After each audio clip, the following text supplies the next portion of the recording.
because some of you cannot actually access the LMS. Ito, buksan natin.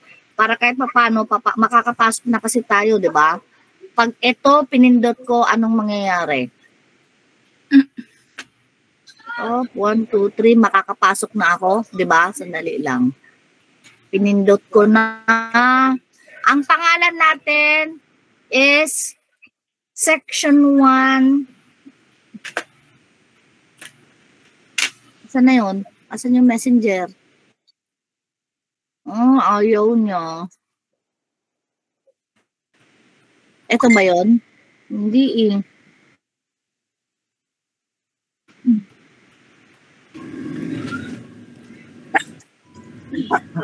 Not working po ba?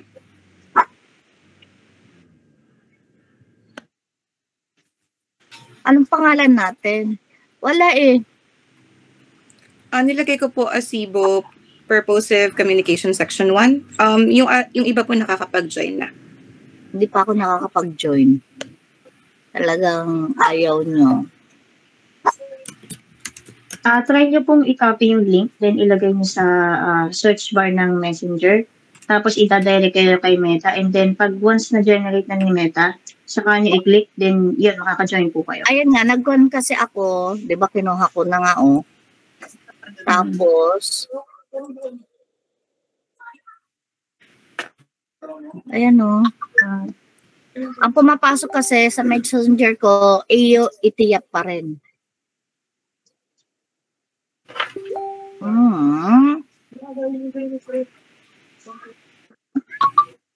Wala talaga. Ayaw niya akong pumasok. Maybe I am not your friend. O, di ba? So, ikaw na lang ang mag-friend request sa akin, Iha, kasi hindi ako makapasok.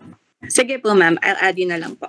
Kasi, ayan, oh, tinitignan ko ilang beses na. Ang pumapasok kasi sa akin yung AU Itiyak. Okay? Yung AU Itiyak ang pumapasok. Okay? Later na lang siguro. Okay, so let me just give you the lecture for the purpose of communication. But then again, there is no need for me to be explaining kasi sabi nga natin, you are already...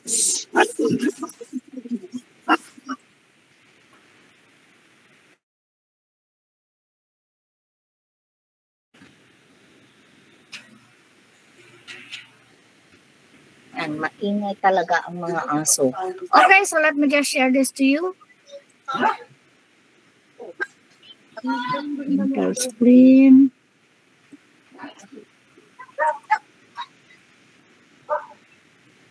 Dali lang. Ba't ayaw? Purposive itiyap? Purposive communication. Ayan o, naka-ready na. Ito na lang. Can you see this, everyone? Yes po. Yes po.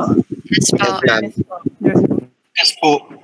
Okay, so good morning once again. So just like what I did mention earlier, when it comes to communication, specifically purposive communication, there are only just two purposes that we are going to consider. One is to understand and another one is to be understood. Yun ang pinaka-importante.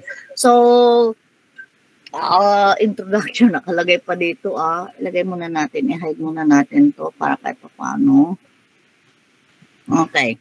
So, communication, it is derived from Latin word communis, which means common. It comes from the Greek word communicare or communicare, communico, which means to share. O, diba? It is a matter of sharing your ideas. So with this combination, this becomes now the process of exchanging facts, ideas, opinions, and means that individual or organizations shared the meaning and understanding with one another. So mapapansin nyo dito, it's not only about the understanding but the meaning. Kasi sabi nga nila, when it comes to communication, sometimes the only understanding that we have is only just, or we are only just taking it literally but not taking it metaphorically. Tama, mali. So yun. So we need to know also the meaning. Because when it comes to the so-called communication, it's not only the signs, it's not only the things, or it's not only the symbols that we see, kasi it's not only the things that we hear. Kasi meron pa rin makikita natin. May mga symbols, di ba? Especially those who cannot really read, anong gagawin natin? So, yung mga bulag, may mga languages din sila na ginagamit. There are plenty of definitions, pero in here, sabi nga natin, pare-pareha sila. Or maybe another thing, even though they are explained differently, but as you go along, iisa ang kanilang ibig sabihin. So, it is a sharing of ideas, according to Edgar Dale. It is a means of persuasion. So, as they say, it's not only about persuasion, diba? Or to influence others so that desired effect is achieved. So, another thing, ito na siguro, these are the things, especially when it comes to the so-called now, the theories of communication. So, these are now the concepts from 1983 or 1949, 1968 to 1983, pare-parehas lang sila. So, communication is a process that conveys meaning. It is a mutual interchange of ideas. Ayan, to get an effective means. Yun ang ibig sabihin yan. So, another thing, it is to express oneself in such a way that one is readily and clearly understood. So there is already the word understood. The exchange of thoughts, messages, or the like, as by speech, signals, or writing. Another definition, it is shared feelings or shared understanding. Para bang sabi nga natin, when it comes to communication, there is already the so-called now, the mutualism. Di ba? Pag sinabi natin mutual, dalawa yan. So, the purposes of communication, these are the things that we do inside the classroom. To inform, instruct, persuade, ask for something or request, to make suggestions or recommendations, to complain, to disagree, to apologize, or to refuse. So, how can we understand you kung hindi ka naman nagsasabi? And we cannot even, the moment we look at you, naka-poker face ka. So, can we really understand you? So, ito na yun. Sinasabi nga natin, as much as possible, give us the signs, give us or tell us, di ba? Pero here in the Philippines kasi, nagnanid ka, naakala natin nag-oo ka, yung pala ayaw mo. I'm sorry if you are raising your hand because nakakonsentrate po ako dito, okay? Then communication is purposeful. So no communication is made without a purpose. Diba? There is a purpose why we are communicating. So according to Ruben Fernandez Collado and Hernandez Sampieri in 1991, they concluded that although different cultures emphasize different purposes and motives, they all revolve around 5 common purposes. Ano yun? To learn, to relate, to help, to influence, to play. But as you can see, if you want to enjoy the experience, we need to play. Ito na yun. Pero ako, bayaan mo na to. So what is really communication? It is the effective sharing and or transmission of facts, opinions, or emotions by 2 or more people. So there are 3 basic elements and they are the sender, the message, the receiver. Ito na ang pinaka-basic niyan. So when it comes to the so-called now, the channel or the mode of communication, anong ginamit mo? At it is papasok na yung iba. So what are the purposes? Ayan. So ito kasi naka-focus ito noon sa estudyante ko who are taking medtech, radtech, nursing. So when it comes to the records, ito na yon. Maya mo na. So when it comes to the process, ito na yon. Make it a point na kapag speech, there is always a so-called now the noise. So just like sabi ko nga kanina sa inyo, kung minsan pasensya na po kasi hindi ko po mapigilan mag-ingay itong mga aso ko dito. Kanina nga nung umalis ako dito, kinuha pa yung tsinelas ko hinanap ko pa. So with this, we have here the transmission phase as well as the feedback phase. So babaliktad dyan. We are going to start with the message and then you are going to encode what is the medium or what is the channel that you use. Nag-text ka ba? Nag-chat ka ba? Ito na yon. Did you make use of a cell phone, a telephone, o yung email mo? Anong ginamit mo sa email mo? And then there is the so-called now the decoding by the receiver. The moment it is received, mapunta na sa receiver, the receiver now becomes the sender, and then the same process, the message, encoding, medium, decoding by the sender. So pabalik-balik din lang yan. So the moment the message was understood, babalik yan. Diba, let's say for example, kapag yan nga, tumawag lang ang nanay mo, even though you're not going to answer, alam na this. Diba, ganun kayo? Tama, mali. Or another thing, yung boyfriend mo, tinext mo, hindi nag-text back agad, alam na this. Right? Tama, mali. O, di ba? Alam nyo na yan. Pero this is more, kumbaga, yung appropriate to the teenagers. Kasi kayo mga matatanda na eh. Pero kapag may nagkakaedad na kasi, automatic yan. Kapag hindi sinagot, okay, denied. Di ba? Ganun lang yun. Okay? The same when it comes to these theories. Kasi when it comes to the theories, how are you supposed to be working on it? Kaya nga may kanya-kanya tayo. Yan, the idea of the transmission, you are now the sender, and what is the channel that you use? And then you encode your message, then it will receive. After it was received, madedecode na yan. So what are the meaningful ideas? O paano mo sasagutin? O, diba? Kasi sa atin, kapag although sentences ang binigay sa atin o kaya mga sabi natin phrases, minsan ang binibigay natin emojis. Tama, mali? Diba? Correct. O kaya yung thumb na yan, o kaya yung mga mukha na yan, diba? Yun ang mga pinagbibigay natin. And that is already considered as part of the communication. Another process is this. So, ayan. There are barriers. So one of the barriers is actually noise. So meaning, maybe the message has already been sent to you. Kaparang ito ngayon. Dahil nga medyo mahina siguro, walang signal, there are a lot of barriers when it comes to communication. But then again, the moment it is received, kung gusto mo magkakaroon ng feedback, babalik na naman sa'yo. And this is now the process of communication.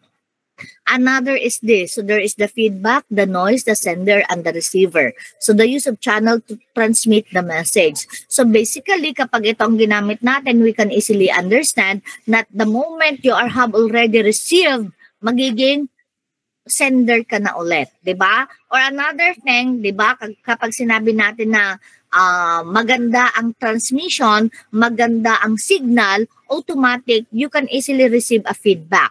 You can easily receive the message. Kumbaga magsisend ka ulit. Paano kung nalobat ka? Paano kung walang wifi? O diba? These are some of the reasons, these are some of the barriers na dapat intindihin ninyo. Pero kapag ang ka-textmate ninyo or ang tumatawag sa inyo ang nanay nyo or boyfriend ninyo, ibang usapan na yan. Kaya nga as much as possible, palagi nyong i-charge ang cellphone ninyo dahil pag naging reason ninyo na nalobat ako, patay kang bata ka. Right? So when it comes to the components, we have here the context. So it is the circumstance that form the setting for an event, statement, or idea. Diba? Makikita nyo, akala nyo from the word textmate kita. Kasi nga, kaya mo siya ka-textmate kasi nag-iisip siya kung ano ang isusulat niya or what will be the message that they will be sending you. As well as, let's say, for example, you are applying for a job. Normally kasi, kapag hindi ka nakatanggap ng sagot or sulat, automatic you are not hired, right?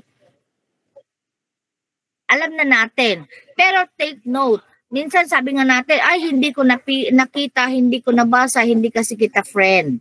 But then again, there is the context now. Then, sender, encoder. O, ito na, anong mangyayari?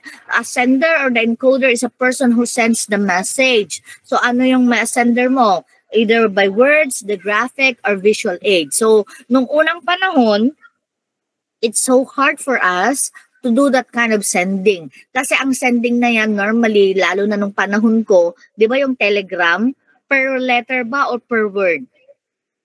Di ba? May bayad yun. Tapos, ang mahal pa. This time, it is a good thing. Kapag nag-messenger ka, libre na. Tama, mali. As long as there is the Wi-Fi. O, di ba? Text kasi ngayon may bayad po rin. Di ba? So, wala na masyadong nagte-text ngayon, nagme-messenger na. Tama, mali? Tama po. O, di ba? Parang mas mabilis pa nga ang messenger kaysa yung text eh. Di ba?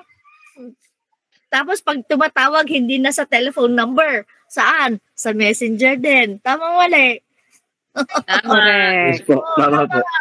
Tingnan nyo yung sa Amerika, sabi ng ate ko, libre pala tong messenger. Oo, ay ganun pala. Sabi niya, di niya alam. Oh, see? Ayan na. Then, encoding. Ayan, the process of conversion of subject matter into symbols is called encoding. So, whatever or regardless of that, nag-i-encode ka dyan. So, encoding ang tawag dyan. Message, it is the content. It is the key idea that the sender wants to communicate. Pero kung minsan kasi, if we lack that kind of understanding, Kasi iba ang pagkakaintindi natin. Tama, mali. Let's say for example, ang message mo, LOL. What is LOL? Laughing out Lol. loud. Laughing out loud. Eh, paano kung Lol. nga ako na hindi makapag-receive? So, therefore, I would be asking you, oh, what is LOL? O, diba? At least, nagsabi ako. Yung mga iba kasi pretending to understand eh. Kasi kayong mga kabataan, mahilig kayo sa mga ganyan. O, diba? So, laughing out loud po. Ganun ka.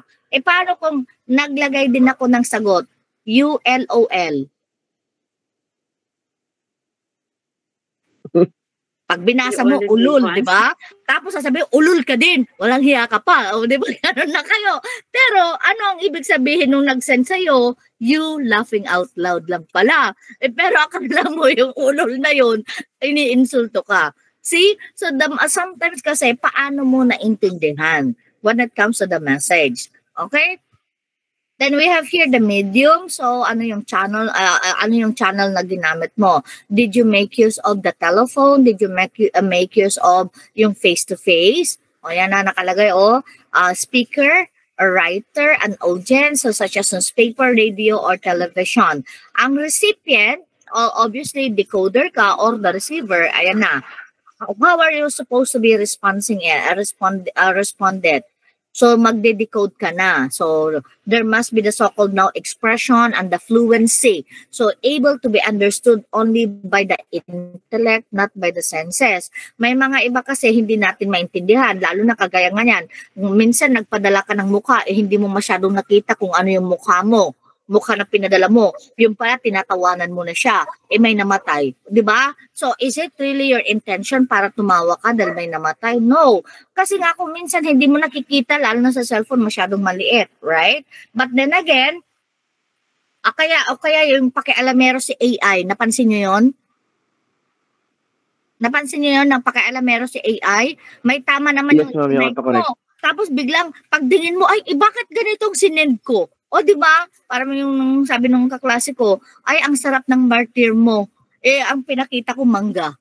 Tapos ang pinadala na, ang sarap ng martyr mo. Ala, sabi ko, kaya talaga itong AI na to. See, that is how, kung minsan nakikialam yung AI na yan, when it comes to the decoding, nasisira tuloy ang gusto natin sabihin. Okay? Feedback. Well, definitely, if you were able to understand, magiging maganda ang feedback. Pero ang nangyayari, just to share this to you, let's say for example, although sabi nga natin, this is already yung lumang joke na to. Ano yung lumang joke, di ba, sa telepono? I don't know kung alam nyo na to, kasi lumang joke to, panahon ko pa to. Okay? Di ba sabi, tumawag. Kasi let's talk about now the feedback. Hello ate, nasa abroad kasi abroad. Hello ate, di ba, normally kinukumusta. Ang unang sinabi ng bata, kumusta si Muning? Si Muning, patay na. Ikaw ba naman ate, ang sakit-sakit mo naman magsabi. Alam mo naman na love ko si Muning. Sana sinabi mo ng ganito. Si Muning, nasa bubong. Umakyat sa bubong. Nahulog, patay. Okay, next time sasabihin ko yan. Tapos bigla sabi niya, the next part of the conversation. Ate, kumusta si Inay? Si Inay, nasa bubong. O, ano ibig sabihin nun? Hello? Patay na. Namatay. Naglag. Okay, so this is actually the feedback. O, di nyo nakuha, di nyo na-gets. So, these are the things, sabi nga, pag sinabi nating feedback, it is the main component of communication process. So, yung feedback na yan, kung kilala mo kasi ang taong kausap mo, you can easily understand. But then again, sabi nga nila, may mga iba na ang hina ng perception, ang hina ng comprehension, na hindi nila agad makuha or magets kung ano ang ibig sabihin.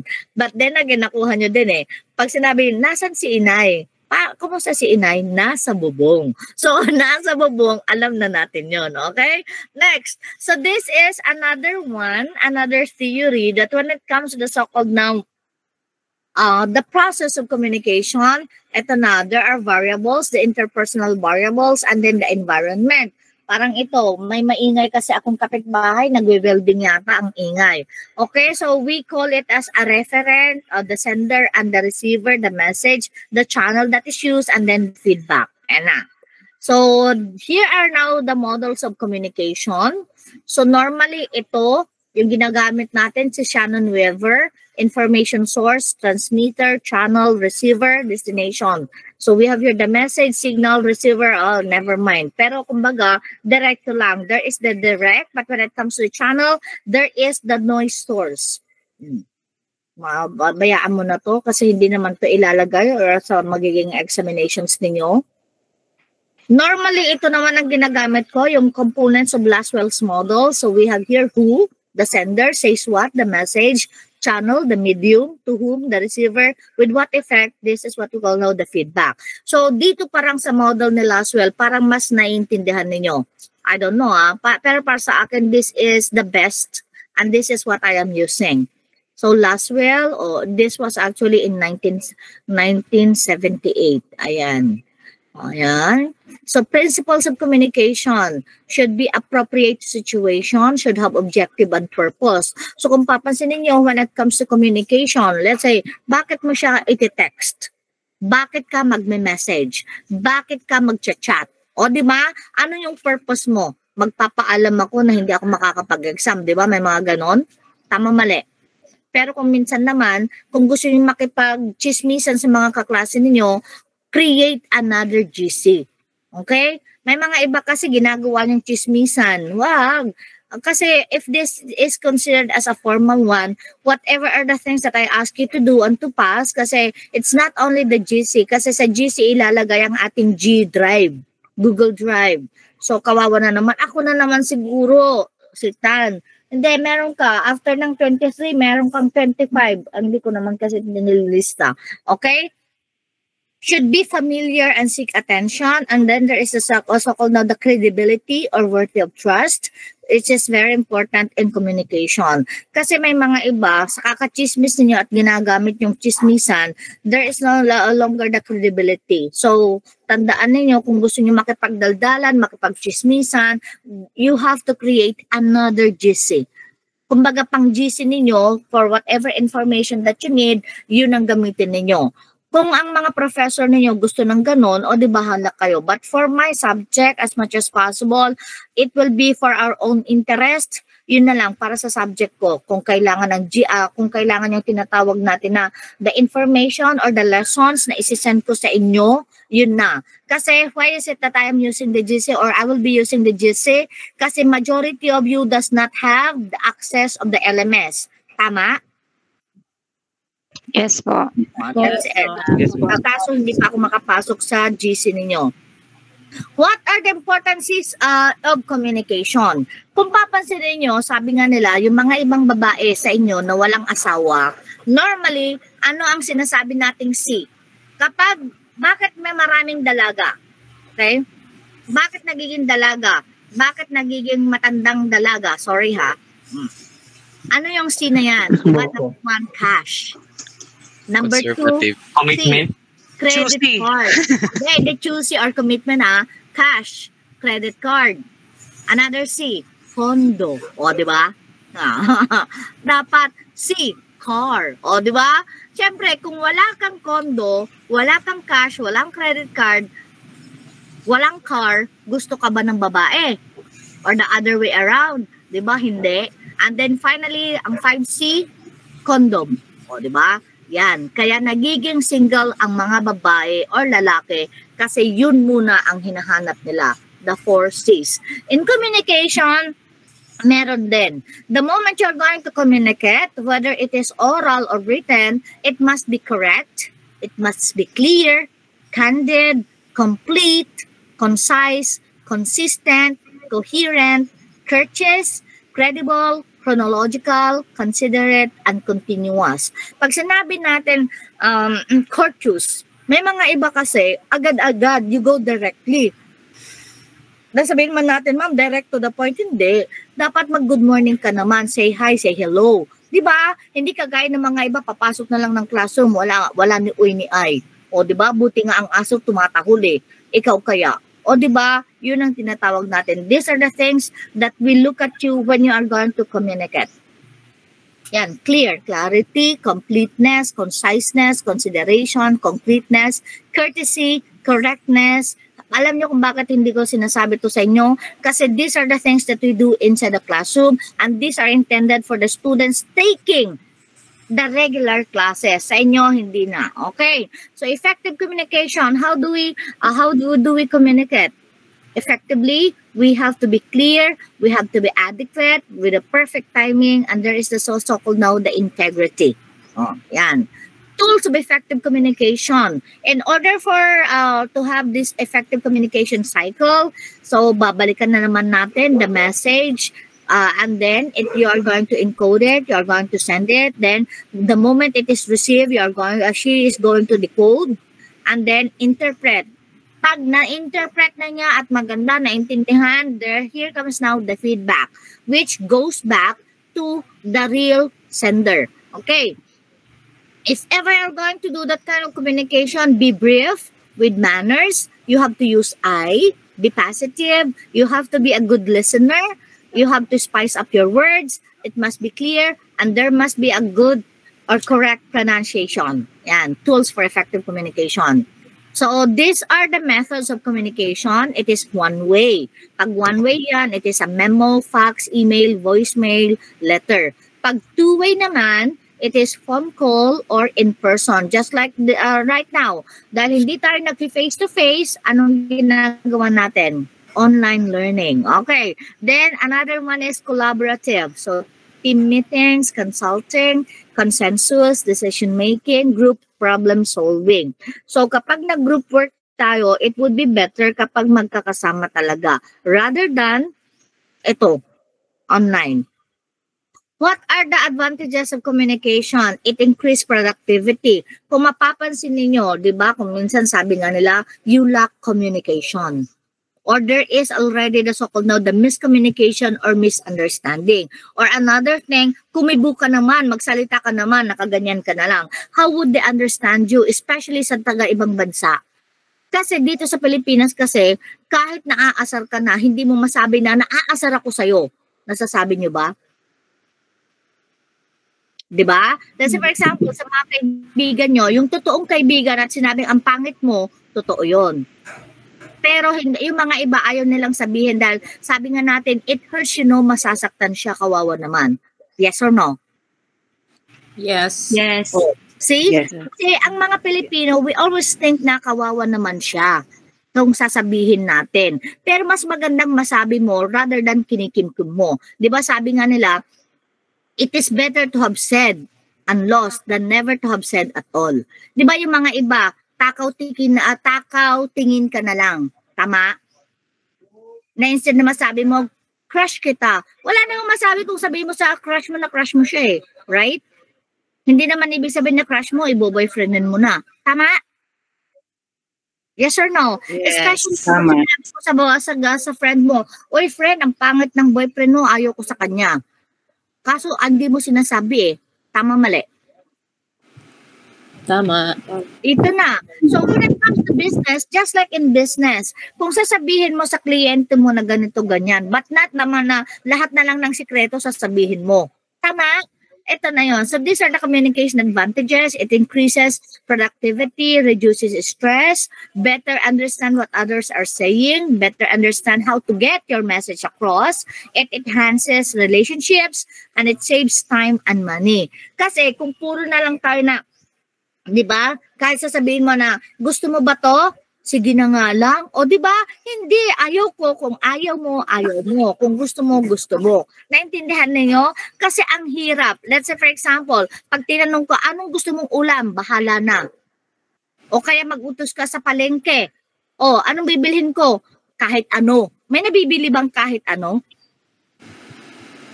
Napansin niyo yun? That is how we communicate, Filipinos. Especially kapag tinanong, kumain ka na? Anong sagot natin? Hindi pa. Busog pa. Hindi pa. Anong sagot mo? Depende po. Oh, di ba? See, that's it. Mamaya na. Busog pa Ikaw, ako. kumain na. Oh, di ba? Oh, ayan, nakikita nyo na kaagad. So these are the things in which tayo kasi mga Pilipino, nagkakaintindihan. Robert, Pero sa iba kasi, hindi Then natin Robert. maintindihan sila. katulad ka dito pagkatapos. Ano yun? So these are the types of communication. Based on communication channels, we have the verbal and non-verbal. And under the verbal, it is either oral or written. Pag non-verbal, nandyan na yung mga tinatawag nating marami pa. Ay mga gestures, mga ganun, postures, etc. etc. If we are going to work on the based on style and purpose, it is either formal or informal. It take note nyo to. So, ito na, types of communication based on the communication channels, verbal and non-verbal. So, ang verbal, yan, KISS. Anong ibig sabihin nito? Kasi mahilig tayo sa acronym, di ba? Keep it short and simple. Ayan na yan, ha? Every now and then, kahit na written yan or oral, it must be KISS. Keep it short and simple. Kaya nga, pag sinabi nga natin na, ma'am, ayoko po kasi siyang masaktan.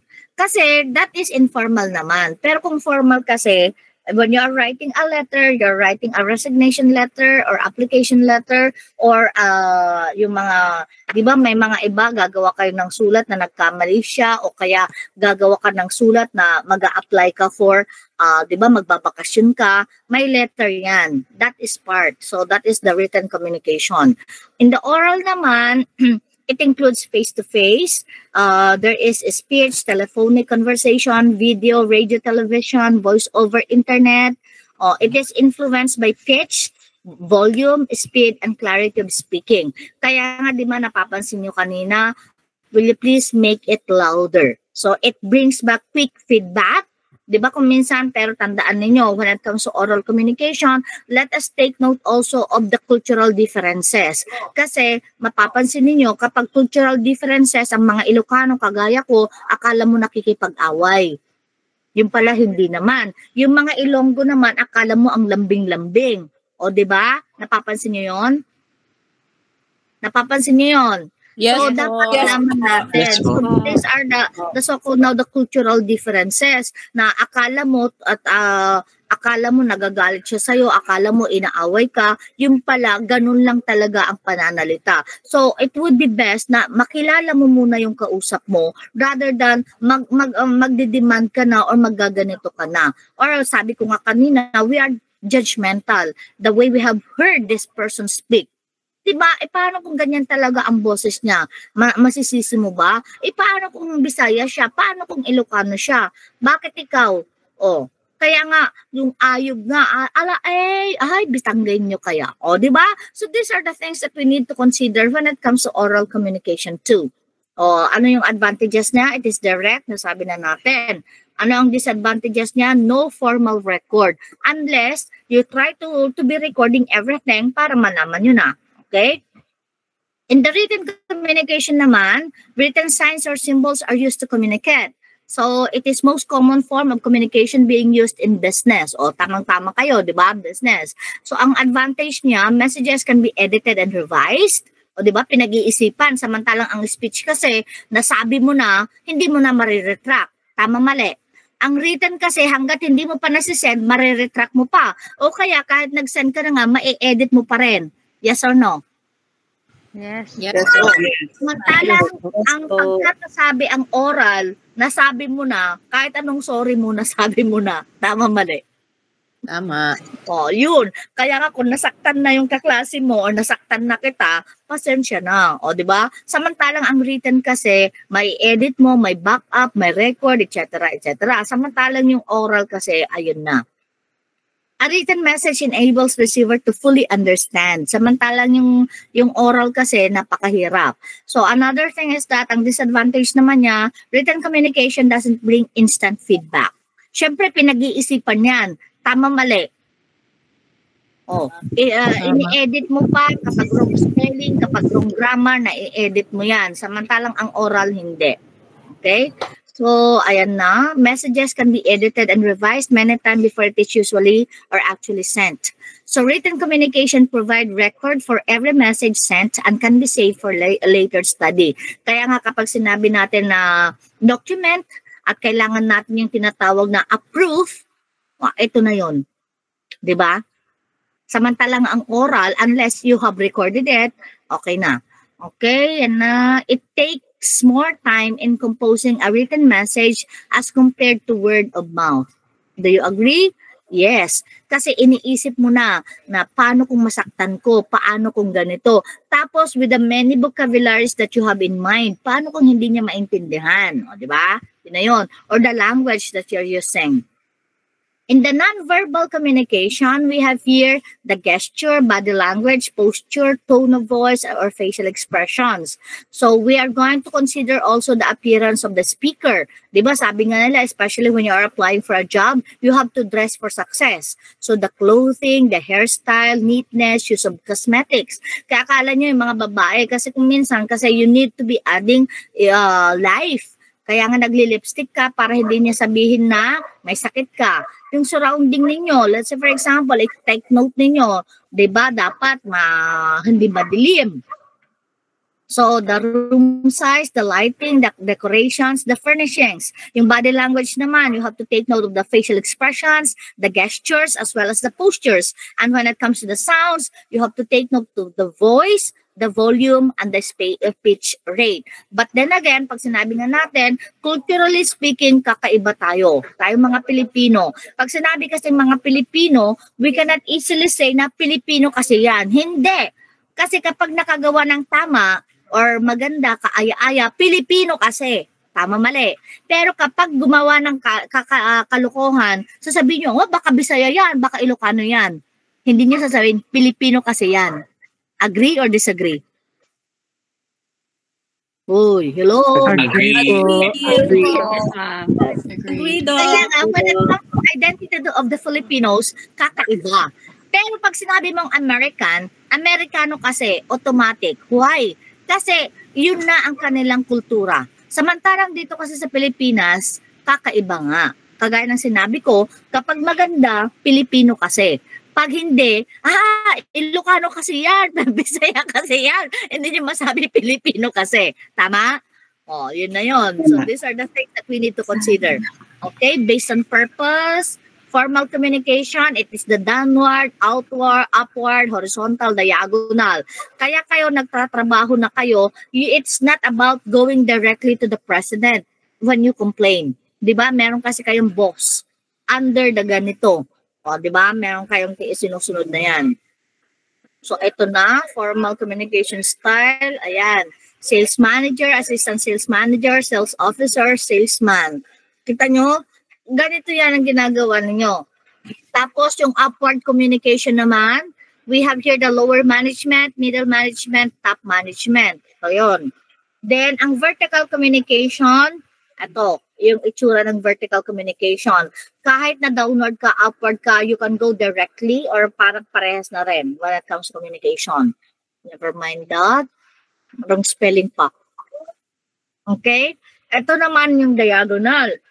From the top management with the 3 managers around, pag nagpunta ka, downward ka, and asking some information from another manager, di ba? Kunwari, HR, MM, di ba?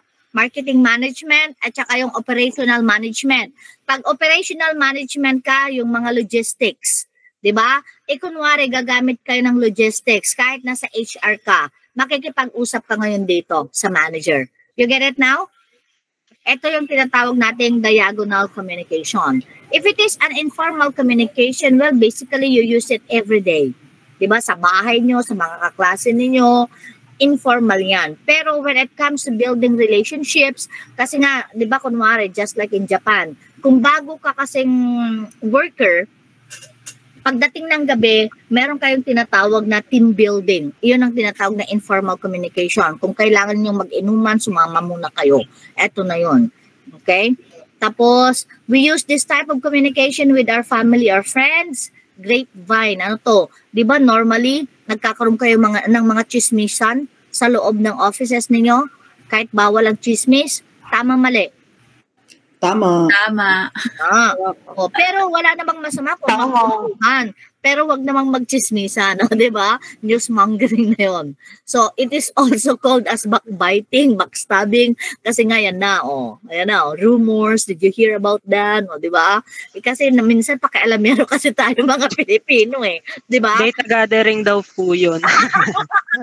Ayan, marunong na kayo sa data gathering. Ma'am, we are working on our research. Ganon? Okay. Levels of communication, we have here the intrapersonal. Diba sabi nga nila, before you know others, you have to know first yourself. Pero minsan, wag naman yung puro ikaw na kasi baliw ka na talaga. Tama mali. Kasi self, kumusta ka na? Dapat gano'n yun, no? Di ba? Ito na yun. Maganda ba to sa akin? Bagay ba to? Ayan. So, this is what we call now as self-talk, self-tape, written self-talk, partner talk, mirror talk, verbalization, silent talk, question, suggestion. Pwede yan. That is what we call now as intrapersonal communication. Kasi if you do not talk to yourself, if you are not going to ask yourself, ano nang mangyayari sa inyo? Pero kung minuminuto, tinatanong mo sa sarili mo, baliw ka na. Hindi na interpersonal communication yon. Then another one is interpersonal communication. Ito na yon, talking with your teacher, talking with your professor or your classmate. There is already an informal conversation that is interpersonal communication. Small group communication, kapag group kayo, ito na, teamwork. Di ba normally sa trabaho nyo, group din kayo o kaya meron din kayong mga kakling, kaklik, tama mali. Tapos ito, group communication, ito, there is the channel, there is the message, there is the receiver. Okay? Then, mass communication, television, commercials, radio, but you know what? Hindi na nga television ang uso ngayon. Ayan, because of the social media. Tama? Puro na tayo cellphone, Facebook, etc. etc. Yung asawa ko nga dati hindi marunong sa TikTok ngayon dahil TikTok puro na lang siya TikTok. Although he doesn't do a TikTok, pero lagi siyang nanonood sa TikTok. Yung mga anak ko naman nagti-TikTok dahil order dito, order doon. O, di ba? Okay. These are now the barriers of communication, the message, medium or channel, the receiver, etc. Ito na yan. O, di ba?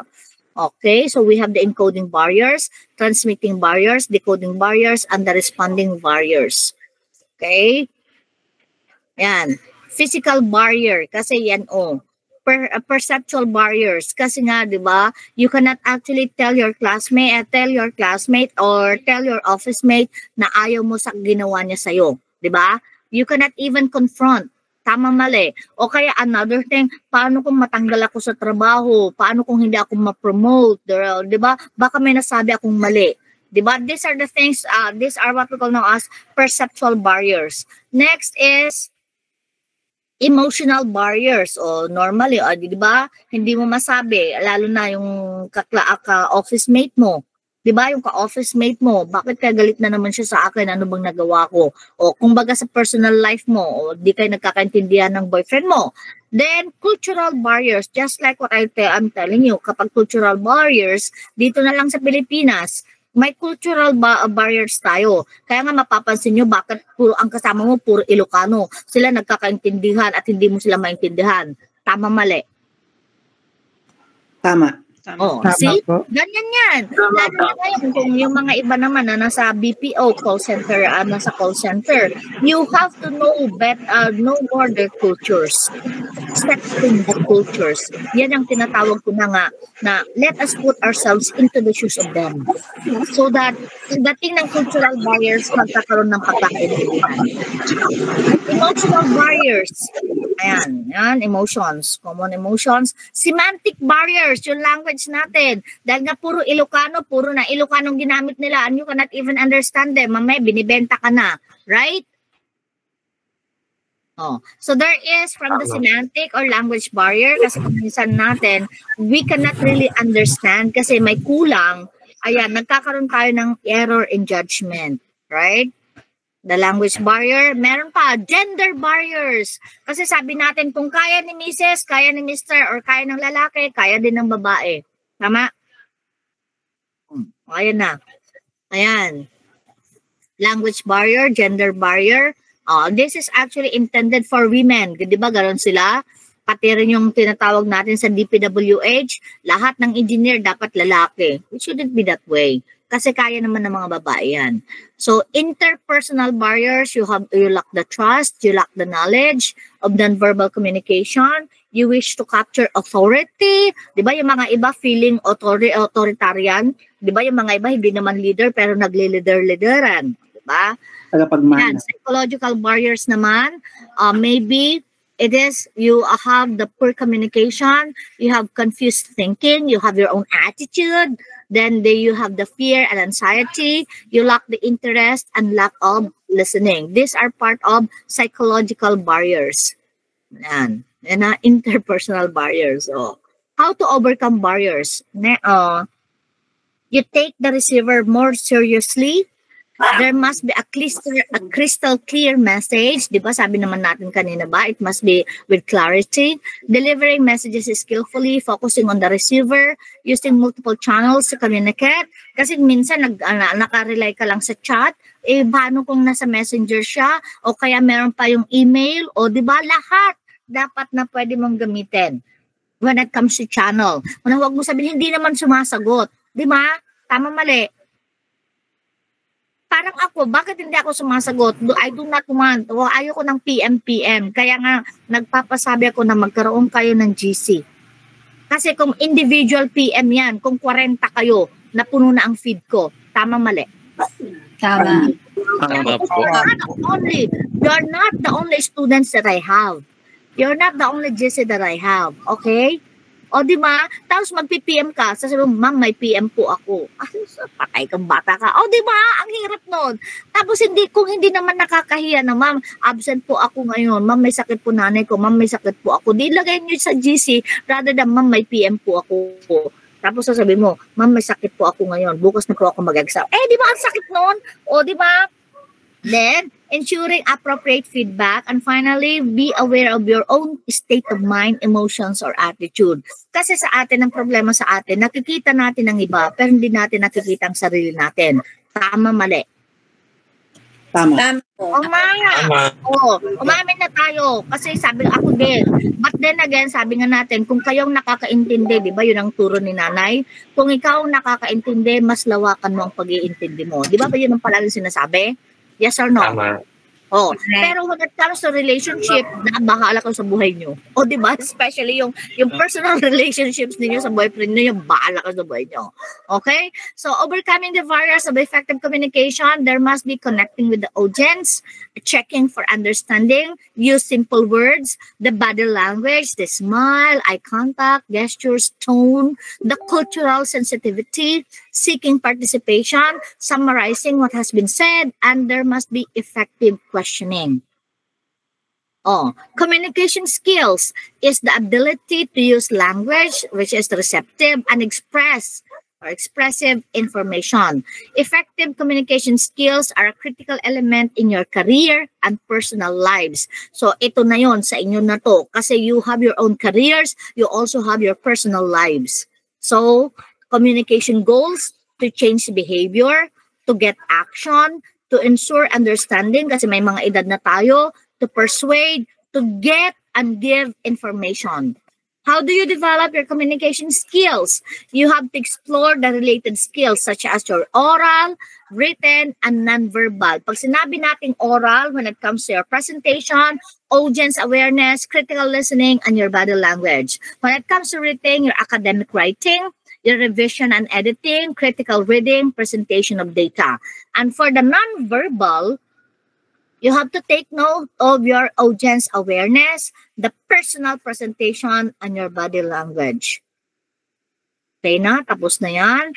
Lead ladder. Look at the other person. Ask appropriate question. Do not interrupt. Do not change subject. Express emotion with control. O, diba? May control pa rin. And you have to responsibly listen. So, do not forget the ladder. So, what is listening? Ito na kasi pang midterm na to. So, mag-escape muna ako. Sandali lang po. Escape. Puntahan ko kayo. Saglit lang, ha? Nawala na ako. Stop sharing.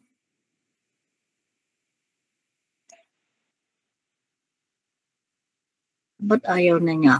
Okay, so these are the things that we are going to do these are the things that you need to know when it comes to purposive communication. Alam ko, alam nyo na. But then again, it's just a matter of tapping you again, parang reminding you, these are only just reminders that when it comes to communication, kailangan natin to.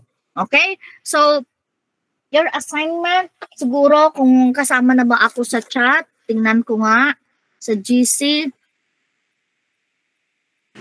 Ma'am, hindi kita nahanap sa Facebook. Ano po name nyo? Hindi mo mahanap ako sa Facebook. Opo. Talaga, pero marami kami. Ito. Naka-private si Doc, siguro. Hindi naman. I cannot open. Ano ba? Hindi ko ma-open yung chat box natin. Ayun o.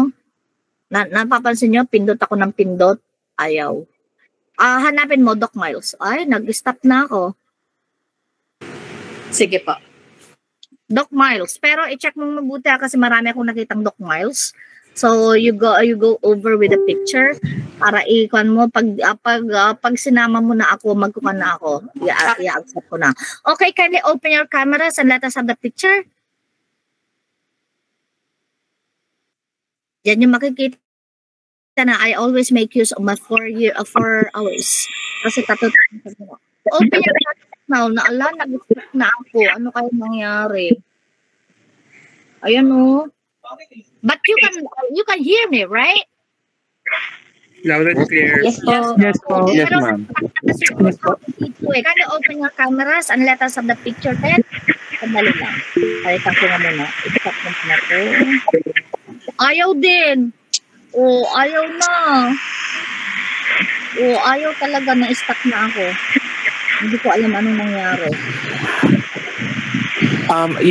Try mo po mag-rejoin, Doc. Ayan na, gumagalaw ka na po. Ayan, gumalaw na ako. Diba? Kayo ang mag-picture, ilagay ninyo sa GC ninyo. Kindly, 1, 2, 3. Spaghetti. Hawaii. Di yun na kailangan niya tinatawag na peso. Kita nyo kimchi. Hawaii. Spaghetti. Ang dami kong tinuruan na yan. So, pag nakikita ko ng mga ikiyak, spaghetti. Di ba? Akala nila, kumakain tayo ng spaghetti. Okay, 1, 2, 3. Ayan na, si Spora naman ang kumuha ng picture. Spora, ikaw na, iho. Ilagay nyo na doon, kasi kung pipicturan ko, I'll be giving you another minute. So, 10, 15, babalik tayo for our world literature and Philippine literature. Philippine literature na mauna. Okay? So, 5 minutes or 6 minutes break. Thank you, Doc. Thank you po. Thank you, Doc. Thank you, Doc.